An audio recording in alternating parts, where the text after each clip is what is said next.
K비스터디라는 교육 관련 회사가 있습니다. 거기에서 교육 개발을 담당하고 있는 교육이사 양후기입니다. 자, 오늘은 수학에 대한 이야기를 하고자 합니다. 자, 우리 애들이 수학을 하면 할수록 어려워할까요? 쉬워할까요?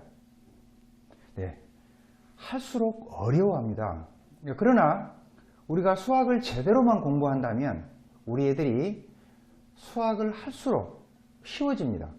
그리고 그 수학의 깊이와 매력에 빠지면서 수학을 아주 재밌게 공부할 수 있다는 거죠. 그런데 현실은 그렇지가 않죠. 우리가 초등을 보내고 중학교를 보내고 그때까지만 해도 어느 정도 수학을 하긴 해요.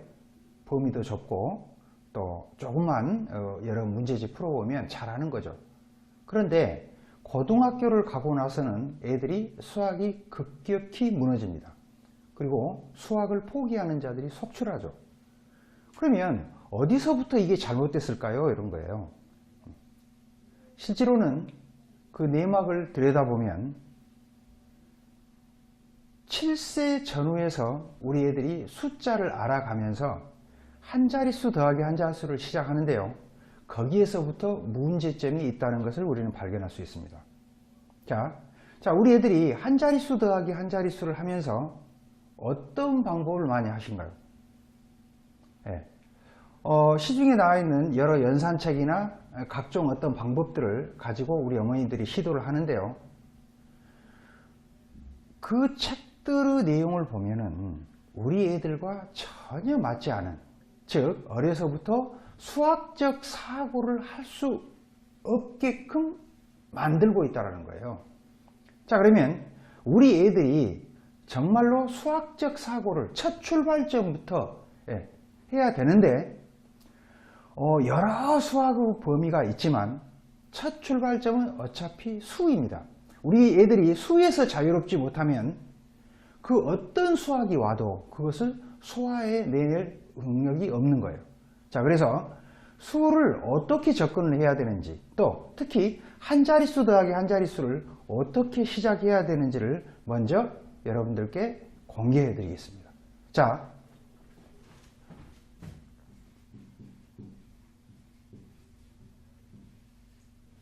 덧셈에는 그저 마구잡이식으로 이렇게 접근하는 것이 아니고 딱 5가지 기본 규칙을 우리 애들에게 알려주면 너무너무 잘한다는 거예요. 그것도 단시일 내에 마치 사진을 찍듯이 하면서 연산을 펑펑펑 해야 되게 됩니다. 자, 그것을 소개하겠는데요. 자, 순서가 굉장히 중요합니다. 총 5가지 기본 규칙 중에서 제일 첫 번째 해야 될 일이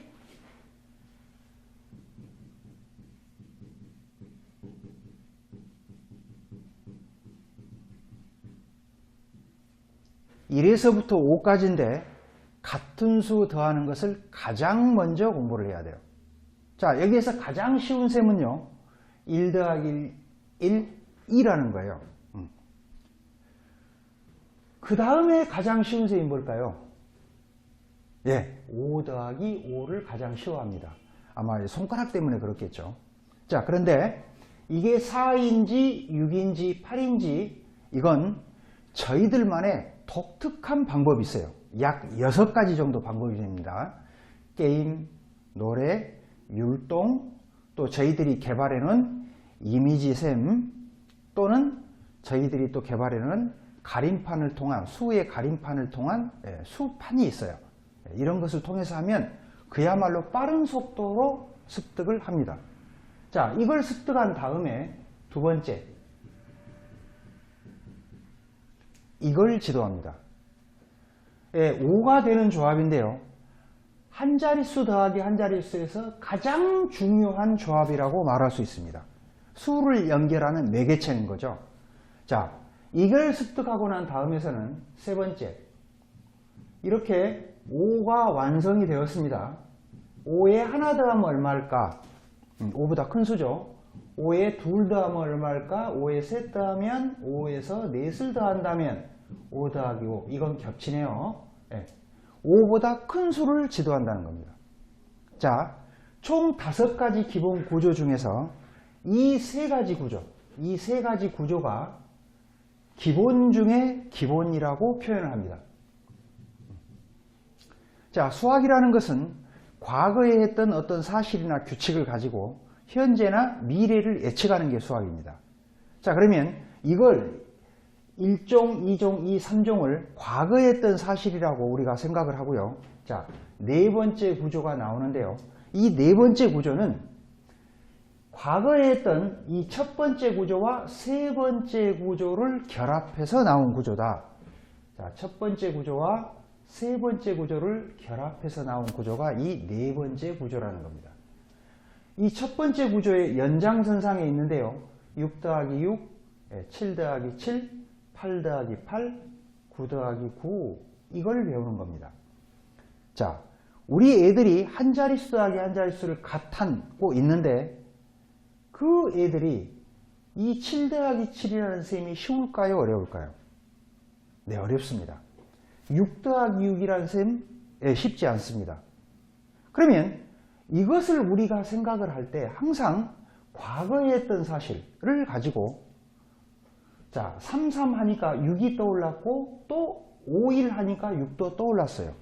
그래서 이 6을 5와 1로 또 이 6을 5와 1로 이렇게 수를 쪼개어 놓고 보면은 자, 5는 쉬운 셈이라고 우리가 분명히 이야기를 했습니다. 그리고 이 1 더하기 1은 우리가 어디서 배운 거죠? 네, 그렇습니다. 맨 처음에 배웠던 1 더하기 1이에요. 그래서 이 6과 6을 더하면서 수를 순간 쪼개고 분해를 하고요. 5, 10에 2라는 사실이죠. 자, 7도 볼까요? 5와 2로 7 하니까 5, 2가 떠오르는 겁니다. 또 이 7을 5와 2로 이렇게 수를 쪼개어 놓고 봤더니 또 쉬운 셈으로 변했어요. 5는 쉬운 셈이죠. 10에 얼마예요? 네, 4. 4는 물론 이 첫 번째 충분히 우리가 알고 있는 사실이라는 거죠. 그래서 이런 식으로 수를 쪼개어 본다는 것은 너무도 중요한 겁니다. 자, 하나만 예를 들어 볼게요. 1000을 가지고 수를 쪼개어 보겠습니다. 500, 500 이렇게 가를 수가 있습니다. 물론 이 500도 같은 수로 나눌 수가 있겠죠. 250, 250. 여기도요. 250, 250. 한 번만 더 쪼개본다면 250을 125, 125. 자, 이런 식으로 125가 몇 번이 나타날까요? 125가 네. 125가 총 8번이 나타난다는 사실을 알 수가 있습니다. 125가 8번이면 1000이네요. 여기에서 알 수 있듯이. 또 이런 걸 볼 수도 있겠죠. 2 곱하기 5는 10이에요. 또 2 곱하기 5가 10일 거고요. 또 2 곱하기 5가 또 10이에요. 그러면 이 10을 3번 곱해도 이 1000이라는 사실을 알 수가 있습니다. 자, 5를 3번 곱하면 125다. 2를 3번 곱하면 8이다. 즉 125, 5를 3번 곱하는 행위죠. 8은요? 2를 3번 곱하는 행위. 그래서 10, 10, 10 이렇게 10이 3번 나타나는 1000이다라는 사실을 알 수 있어요. 이 구조는 정말 중요한 구조입니다. 초등 5학년 때 굉장히 중요한 구조고요. 또 연결해서 중학교 2학년 때 유한소수, 무한소수를 들어가면서 정말로 중요한 구조다라는 거죠. 자, 그러면 수학은 항상 과거에 했던 걸 가지고 계속해서 뭔가를 생각해내는 그런 연결고리를 이어주는 게 굉장히 중요합니다.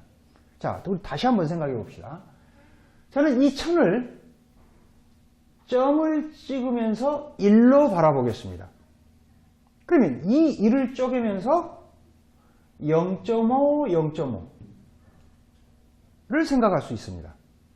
그러면서 2분의 1을 이해할 수 있는 거죠. 우리가 1000을 500, 500으로 쪼갤 수 있었다라고 한다면 연결지어서 확대를 해서 1도 0.5, 0.5 이렇게 쪼갤 수 있다라는 사실이죠. 자, 다시 0.5를 다시 쪼개볼까요? 예, 0.25, 0.25로 이렇게 쪼갤 수 있어요. 아, 0.25가 4개면 1이구나. 즉 4분의 1을 이해할 수 있는 거죠. 0.25는 4분의 1이에요. 또 2분의 1을 똑같이 둘로 나눴더니 4분의 1, 4분의 1로 이렇게 나눌 수도 있다라는 거죠. 자, 0.25를 다시 한번 쪼개볼까요?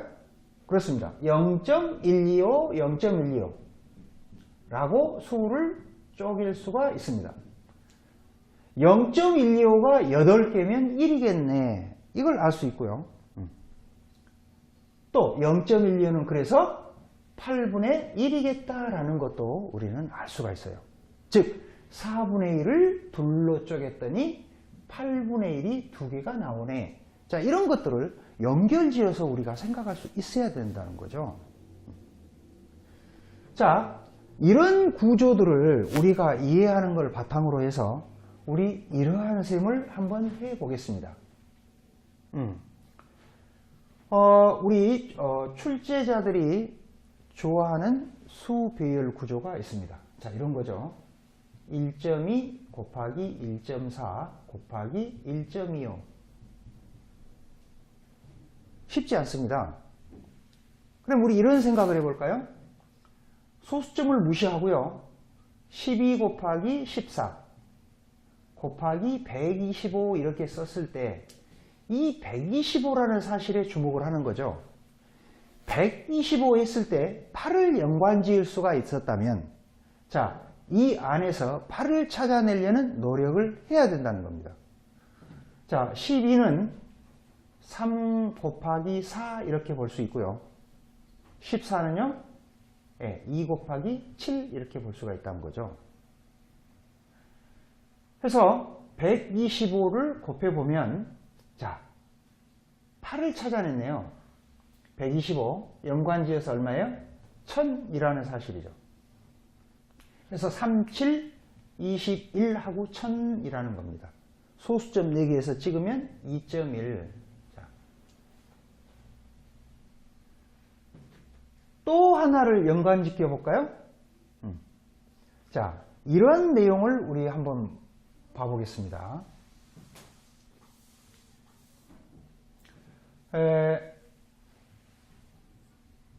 64 곱하기 3 곱하기 0.375 이런 걸 봐보죠. 자, 이런 것을 볼 때 이 0.375라는 사실에 우리가 주목을 할 수가 있습니다.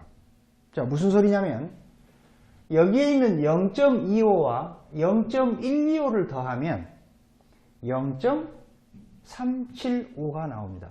그러면 이 0.375를 자, 4분의 1은 8분의 2죠. 그래서 8분의 2, 8분의 1, 이 0.375를 8분의 3으로 볼 수만 있다면 자, 이것을 64 곱하기 3 곱하기 8분의 3이라고 우리가 바라볼 수 있다면 약분을 해서 8이잖아요. 그래서 8 곱하기 3 곱하기 3, 즉 8, 9, 70이라는 답을 할 수 있겠죠. 그래서 이렇게 수를 쪼개어 본다는 이 사실은 이런 건 단순한 연산을 하기 위해서라기보다는 우리가 이 수를 쪼개면서 많은 생각들을 할 수 있다는 거예요. 생각을 다양하게 할 수 있다는 거. 또 수를 여러 가지 형태로 바라볼 수 있다는 거. 이게 굉장히 중요한 겁니다. 자, 계속해서 5번째를 보겠습니다. 이제 마지막 구조입니다. 총 5번째 한자리수 더하기 한자리수에서 자, 마지막 구조. 자, 우리가 많이 하는 거죠. 9하면 1 떠오르고 8하면 2, 7하면 3, 6하면 4, 5하면 5, 또 4하면 6, 3하면 7, 8하면 2, 9하면 1. 자, 이런 거죠. 자, 그러면 도대체 우리 애들이 한자리수 더하기 한자리수를 하면서 많은 교재나 선생님들이 이걸 중점적으로 하는데요. 도대체 8하면 2가 어떻게 떠오르고 7하면 3이 어떻게 떠오르게 할까요? 자, 저희는 항상 과거에 했던 이 사실을 주목합니다. 이 마지막 5종은 과거에 했던 이 2종과 3종을 결합해서 나온 구조다라는 겁니다. 자, 어떤 내용이냐 하면, 자, 이런 거죠. 5 더하기 5가 10이라는 사실은 명확합니다. 그러면 뒤에 있는 이 5를 이 2종처럼 4, 1, 3, 2, 2, 3 뒤집어서요. 1, 4 이렇게 5를 쪼개어 바라보고요. 앞에 있는 이 5를 그대로 덧붙여서 이렇게 표현해 보면, 자, 이걸 읽어 보겠습니다. 이제 9, 1, 10, 8, 2, 10, 7, 3, 10, 6, 4, 10 이런 구조가 나오는 거죠. 그래서 1종부터 5종까지가 완성이 됐습니다. 자, 그러면 여기서 중요한 게 있습니다. 이 1종부터 5종까지를 보면 중복되는 것을 제외하면 딱 19가지 구조가 있습니다. 자, 그런데 저희들은 이 19가지 구조를 해놓고 한 자릿수 더하기 한 자릿수가 끝났습니다 라고 주장을 하는 겁니다. 무슨 소리냐면 이런 거죠. 우리가 1에서부터 9까지와 또 1에서부터 9까지 0을 빼놓고도요, 이것을 조합을 총 한 자릿수 더하기 한 자릿수를 조합을 해보면 81가지 구조가 나옵니다. 물론 0을 포함하면 더 많은 구조가 나오죠. 그런데 이 19가지 구조만 우리가 충분히 우리 애들에게 해놓고 나서 한 자릿수 더하기 한 자릿수가 끝났다라고 말하는 것입니다. 아주 중요한 내용인데요. 자, 그러면 이 19가지 말고 더 이 많은 구조들, 이것은 어떻게 할 것인지. 자, 예를 들어서 7 더하기 6이 있습니다. 애들이 13이라는 답을 쓰네요. 자, 이때 우리 애들한테 여기에 없는데 도대체 어떻게 13이라는 답을 생각해냈을까? 라고 질문을 하면, 자, 우리 애들이 생각을 끄집어내는 거예요. 이런 거죠. 자, 어떤 애들은 6 더하기 6이 12였다라고 말을 합니다. 즉 7 더하기 6인데 6 더하기 6이 떠올랐다는 거예요. 이 기본 구조 속에서. 하나 더 많잖아요. 그런 소리고요. 또 어떤 애들은 7 더하기 7이 14잖아요. 하나 적다는 표현이겠고요. 또 어떤 애들은 7 하니까 3이 떠올랐어요. 6은 3과 3으로 가를 수 있어요. 그래서 10의 3이에요. 이런 표현. 또는 7은 5와 2로 가를 수 있어요. 6은 5와 1로 가를 수 있어요. 그래서 10의 3이에요. 이런 표현. 아주 중요한 소리입니다. 무슨 소리냐면 이것 말고도 많은 다양한 구조들이 있잖아요. 자, 이 구조는 이 기본적인 이 5종 세트에서 우리 애들의 생각을 끄집어내는 아주 훌륭한 재료들이에요. 그래서 우리는 요 자체를 배우는 것보다는, 요 자체를 가르친다기보다는 이 기본 구조 속에서 얘들의 생각을 끄집어내는 게 너무너무 중요하다라는 것입니다. 여기에 저희들의 교육의 핵심이 있는 겁니다.